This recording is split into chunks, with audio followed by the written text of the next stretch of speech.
Pastor Praveen പഗഡാലയുടെ അപ്രതീക്ഷിത വിയോഗത്തിൽ തെലുങ്ക് നാട്ടിലെയും ആന്ധ്രാപ്രദേശിലെയും ക്രൈസ്തവ സമൂഹം തേങ്ങുന്നു. അതീവ ദുഃഖത്തിലായിരിക്കുന്ന സമൂഹം പ്രവീൺ പഗഡാലയുടെ ദുരൂഹമായ മരണത്തെക്കുറിച്ചുള്ള അന്വേഷണം എത്രയും പെട്ടെന്ന് പൂർത്തിയാക്കണമെന്നുള്ള ആവശ്യവുമായി ഗവൺമെന്റിനെ സമീപിച്ചിരിക്കുന്നു. ഇന്നലെ അദ്ദേഹത്തിന്റെ നിര്യാണത്തോടനുബന്ധിച്ച് അദ്ദേഹത്തിന്റെ മൃതശരീരം എത്തിച്ച രാജമുണ്ട്രിയിലെ ഗവൺമെന്റ് ആശുപത്രിക്ക് ചുറ്റും തടിച്ചുകൂടിയ ആയിരക്കണക്കിന് ആളുകൾ പ്രതിഷേധ പ്രകടനം നടത്തുകയും പാസ്റ്റർ പ്രവീണിന് നീതി ലഭിക്കണമെന്ന് ആവശ്യപ്പെടുകയും ചെയ്തു. കഴിഞ്ഞ ദീർഘവർഷങ്ങളായി ഹൈദരാബാദിൽ താമസിച്ചുകൊണ്ട് ഒരു IT പ്രൊഫഷണലായി തന്റെ ഒരു സ്വന്തമായ സ്ഥാപനം നടത്തുന്നതോടൊപ്പം ക്രിസ്തീയ മാധ്യമ പ്രവർത്തനത്തിലും അപ്പോളജറ്റിക്സ് മേഖലയിലും ശക്തമായ ഇടപെടലുകളാണ് പാസ്റ്റർ പ്രവീൺ പഗഡാല നടത്തിക്കൊണ്ടിരുന്നത്.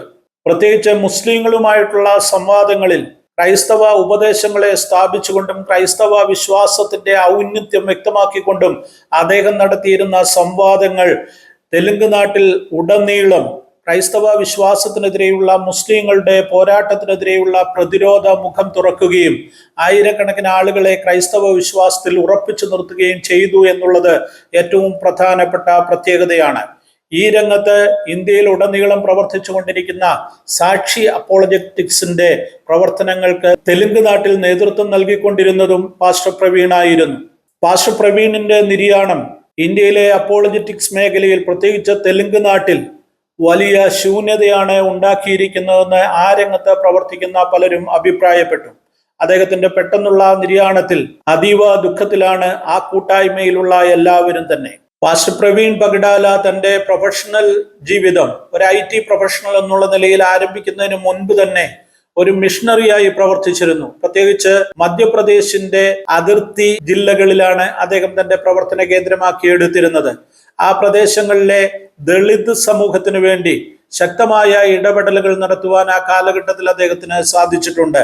ഈ കാര്യങ്ങളൊക്കെ തന്നെ സാക്ഷി അപ്പോളജറ്റിക്സിലെ പ്രമുഖ പ്രവർത്തകരിൽ ഒരാളായ ശ്രീ അനിൽകുമാർ അയ്യപ്പൻ ഒരു കുറിപ്പിലൂടെ വ്യക്തമാക്കിയിട്ടുണ്ട്. ആ കുറിപ്പ് ഈ വീഡിയോയുടെ അവസാനത്തിൽ ഞാൻ വായിച്ചു കേൾപ്പിക്കാം. പാസ്റ്റർ പ്രവീൺ പഗഡാലയുടെ ഭാര്യ ജെസിക്ക, അദ്ദേഹത്തിന് 2 മക്കളാണുള്ളത്. ഇവർ കുടുംബമായി ഹൈദരാബാദിലാണ് താമസിച്ചുകൊണ്ടിരുന്നത്. അദ്ദേഹത്തിന്റെ സഹോദരൻ അമേരിക്കയിൽ താമസിക്കുന്നു. ആ സഹോദരൻ മടങ്ങി വന്ന ശേഷമേ പാസ്റ്റർ പ്രവീൺ പഗഡാലയുടെ സംസ്കാരം സംബന്ധിച്ചുള്ള കൂടുതൽ വിവരങ്ങൾ അറിവാകുകയുള്ളൂ. പാസ്റ്റർ പ്രവീൺ പഗഡാലയുടെ മരണം അപ്പോളജറ്റിക്സ് മേഖലയിൽ വലിയ വിടവാണ് ഉണ്ടാക്കുന്നത്. പ്രത്യേകിച്ച് തെലുങ്ക് നാട്ടിൽ ഈ രംഗത്ത് അദ്ദേഹത്തിന്റെ പ്രവർത്തനത്തിന് പകരം വെക്കുവാൻ മറ്റൊരാളില്ല എന്നുള്ളതും ഏറ്റവും ശ്രദ്ധേയമായ കാര്യമാണ്.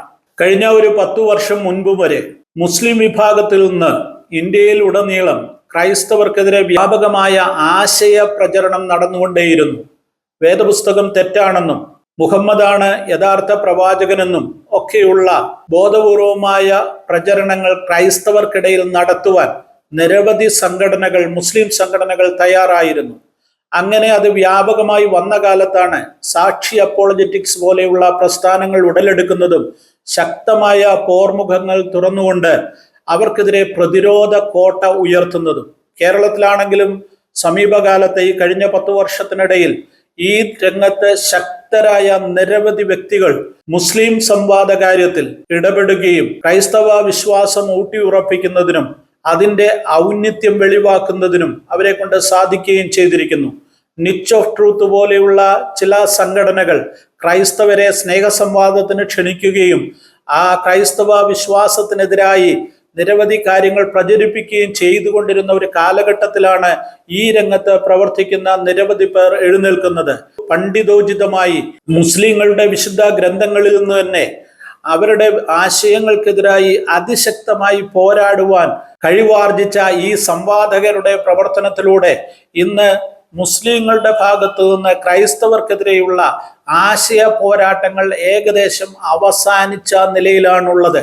അതോടൊപ്പം തന്നെ നമ്മൾ ഓർക്കേണ്ട ഒരു കാര്യവുമുണ്ട്. കേരളത്തിൽ മുസ്ലിം തീവ്രവാദം അതിശക്തമാകുകയും തൊടുപുഴ ന്യൂമാൻ കോളേജിലെ പ്രൊഫസർ ജോസഫ് സാറിനെതിരെ നടന്ന വധശ്രമവും അതിനെ തുടർന്നുണ്ടായ പ്രശ്നങ്ങളുമെല്ലാം മറന്നുപോകുവാൻ പാടില്ലാത്തതാണ്. ആ കാലഘട്ടത്തിൽ തന്നെയാണ് ക്രൈസ്തവർക്കെതിരെയുള്ള ആശയ പ്രചരണങ്ങൾക്കെതിരെ അതിശക്തമായ നിലപാടുകളുമായി അപ്പോളജറ്റിക്സ് രംഗത്ത് പ്രവർത്തിക്കുന്ന നിരവധി പേർ രംഗത്തെത്തുകയും ഇന്ന് മുസ്ലിം പണ്ഡിതന്മാർക്ക് ക്രൈസ്തവർക്കെതിരെ ഒരു വാക്കുപോലും പറയുവാൻ കഴിയാത്ത നിലയിലേക്ക് കാര്യങ്ങൾ കൊണ്ടെത്തിച്ചതും ഇതേ ഒരു അവസ്ഥ തന്നെയാണ് തെലുങ്കാനയിലും പാസ്റ്റർ പ്രവീണിലൂടെ ഉരുത്തിരിഞ്ഞു വന്നത്. അതുകൊണ്ട് തന്നെ അദ്ദേഹത്തിന്റെ ജീവന് ഭീഷണി ഉണ്ടായിരുന്നു എന്നുള്ളത് യാഥാർത്ഥ്യമാണ്. ഇപ്പോൾ നടന്നിരിക്കുന്ന സംഭവങ്ങൾ അല്ലെങ്കിൽ അദ്ദേഹത്തിന്റെ മരണത്തിന് ഹേതുവായ സംഭവത്തിന്റെ കാരണമെന്ത്, എങ്ങനെ അത് സംഭവിച്ചു, എന്താണ് അതിന്റെ പുറകിൽ സംഭവിച്ചത് എന്നൊക്കെ പോലീസ് കണ്ടെത്തട്ടെ. ഏതായാലും അപ്പോളജറ്റിക്സ് മേഖലയിൽ പ്രവർത്തിക്കുന്ന ബ്രദർ അനിൽകുമാർ അയ്യപ്പൻ, അദ്ദേഹത്തിന് ദീർഘകാലവുമായി പാസ്റ്റർ പ്രവീണുമായി അടുത്ത സൗഹൃദമുണ്ട്. ഒന്നിച്ച് പ്രവർത്തിച്ചവരെന്നുള്ള നിലയിൽ അദ്ദേഹം ഒരു കുറിപ്പ് തയ്യാറാക്കിയിട്ടുണ്ട്. ആ കുറിപ്പ് ഞാൻ നിങ്ങൾക്ക് വേണ്ടി വായിക്കാം.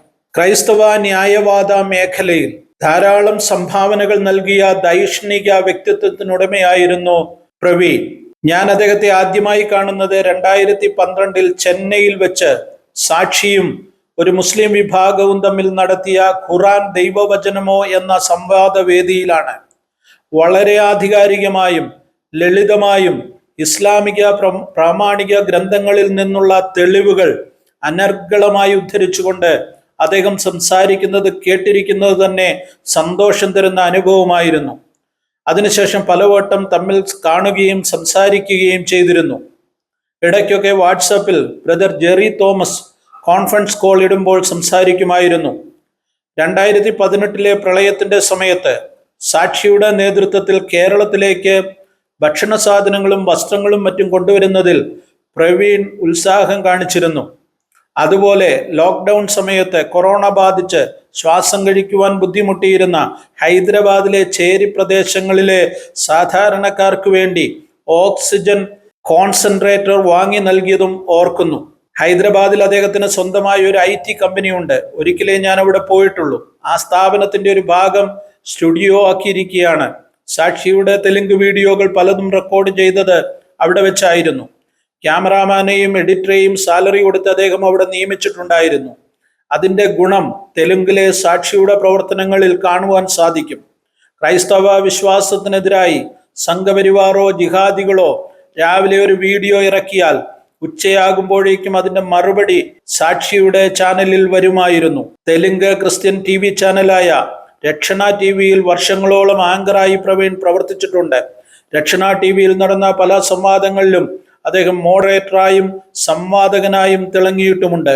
മധ്യപ്രദേശിന്റെ അതിർത്തി പ്രദേശത്തും മറ്റുമുള്ള ചില ദളിത് വിഭാഗങ്ങളിലെ കുടുംബങ്ങളിൽ ആദ്യം ജനിക്കുന്നത് പെൺകുട്ടികളാണെങ്കിൽ അവരെ ദേവദാസികളാക്കി മാറ്റുന്ന ഒരു അനാചാരം നിലനിന്നിരുന്നു. ഇതിനെതിരെ അതിശക്തമായി പോരാടുകയും ദേവദാസികളായി മാറി വേശ്യാവൃത്തിയിലേക്ക് തിരിഞ്ഞ പെൺകുട്ടികൾക്ക് വേണ്ടി പുനരധിവാസ പദ്ധതികൾ നടപ്പിലാക്കുകയും കുടുംബങ്ങളെ ബോധവൽക്കരണം നടത്തിയതും ആ ജാതികളുടെ ഇടയിൽ നിന്ന് ഈ ദുരാചാരം ഏതാണ്ട് നീക്കം ചെയ്യുവാൻ സാധിച്ചതും അഭിമാനകരമായ കാര്യമാണ്.